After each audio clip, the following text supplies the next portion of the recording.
Have you ever had an ugly breakup?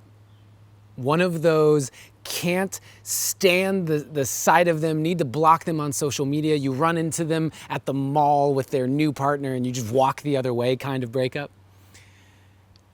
There's a different way of doing it.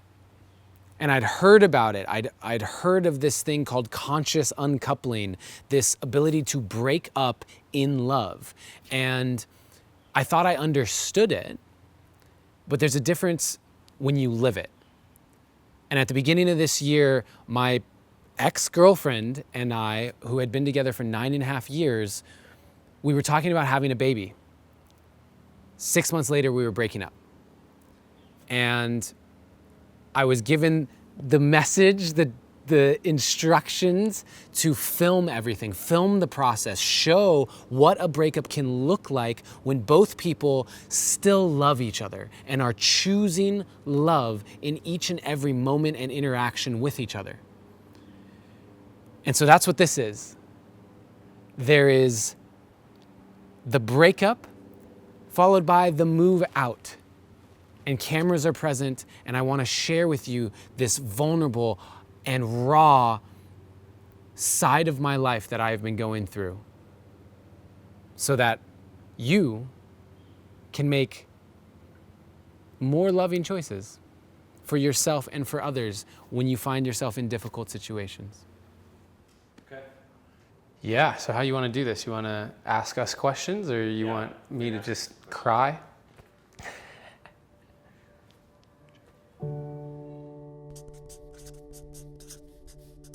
Yo.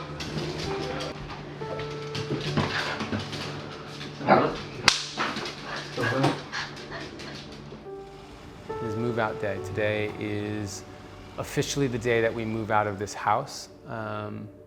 We had 2 different sets of movers come, my hired team, and they have just completed and taken all of my stuff out of this house. And now Asria's friends in a U-Haul are here to help her transition to her new home. So probably within the next hour, I will have officially completed my time here in this home. And in many ways, when I leave here in the next hour, that's, I guess, the completion of our current container of living together for the last, we've been together almost 10 years, we've lived together almost 9. The only safe relationship I have had with the feminine is her. My entire understanding of what the feminine is in relation to me is her. And so I don't actually know what it means to truly be a sovereign man in 2018. And I am going to explore what that means, and I'm going to turn a camera on that process and share it as openly, authentically, and vulnerably as I possibly can, so that people have an archetypal reference point for what it means to be a conscious, awakening man in 2018. I was saying it's just been a tough morning to wake up and pet Theron and have this wave of sadness, thinking it may be the last time we ever wake up as a family in the same bed. Yeah, for better or worse, I'm really busy because we're last minute trying to get all this stuff together, so I haven't had time to just sit and be in my emotions about it. In this moment, I'm focused on the task at hand. That's what I was just saying. We went through all the emotional stuff. That was... You have been my everything.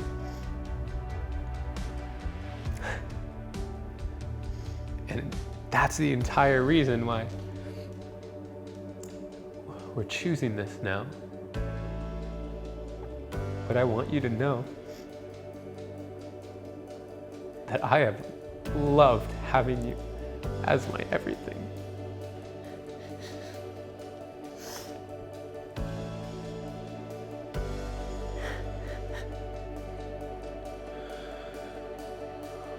That was a lot of time and energy investment. Now it's time and energy investment into belongings and getting shit in boxes.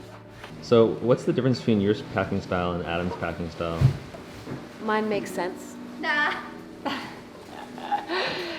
He likes to have everything pulled out of the drawers and then spread apart so that he can take inventory visually. I'm never ever taking everything out and spreading it thin because I have such a deep emotional connection to everything in my experience that if I see 12 items, so now I'm processing all this additional information. It's like the rainbow spinny wheel on the Mac. Welcome to the Twilight Zone. That's what we're calling this.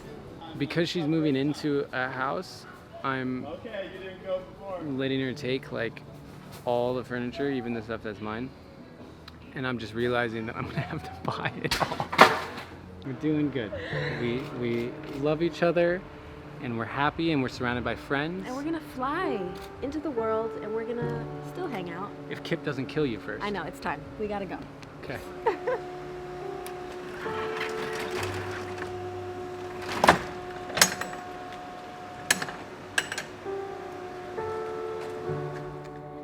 It's amazing how the grief and the disbelief comes in waves. Like you think you're fine and you've accepted it and you're good. I'm making the decision from a place of love for myself, for him, for everything. And yet there's these, it's like my physical body hasn't caught up yet, and so there's this withdrawal process, almost like needing to wean yourself off of this source of energy that has been so comforting and present in your life for so many years. You are so important to me that if I'm being asked to do something else, I can't even imagine how important that is. I don't know anything beyond the next step, which is move out of this house and film everything. That's it. That's it. Every time I close my eyes, I hear and feel the mission of doing this.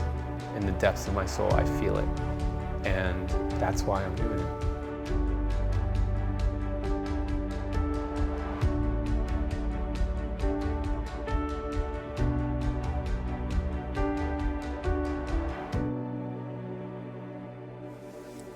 They're gonna call us crazy.